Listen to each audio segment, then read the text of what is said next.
ni amri ya Mungu. Kusamehe ni amri ya Mungu. Unaposikia kitendo amri, amri ni unatakiwa ufanye bila shuruti. Amina. Ukiiba na ukithibitishwa umeiba, maana yake ukienda mahakamani utafungwa. Hiyo ni amri ambayo utaikuta wapi? Mahakamani. Kwa hiyo na moja ya amri za Mungu ni kusamehe. Hiyo ni amri. Hilo sio hombi.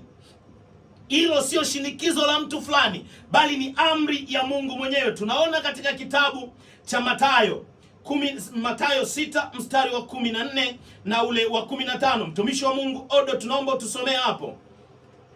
Kwa maana mkiwasamehe watu makosa yao mkiwasamehe watu makosa yao, na Baba yenu wa mbinguni atawasamehe ninyi.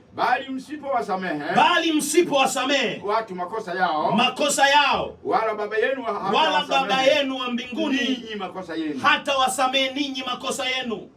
Nasikia hapa Yesu anawaambia watu kabisa, anasema Baba yetu wa mbinguni, yeye peke yake atakusamehe pale utakapomsamehe mtu.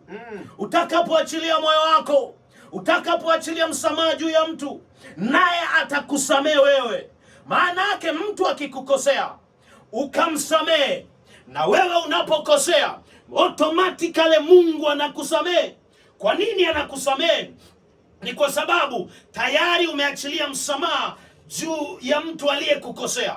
Ukishindwa kumsamehe mtu, hata Baba yako wa mbinguni hawezi kukusamehe. Nazungumza na mtu mmoja anayenielewa sahihi. Nazungumza na mtu mmoja anayenisikiliza sahihi. Inawezekana kwenye changamoto zako unazozipitia ni kwa sababu ndani ya moyo wako umebeba vikwazo vya watu, manunguniko na mateso ya watu. Unawazungumza watu vibaya. Unasema yule, mimi hata nikipigwa bunduki siwezi kumsamehe.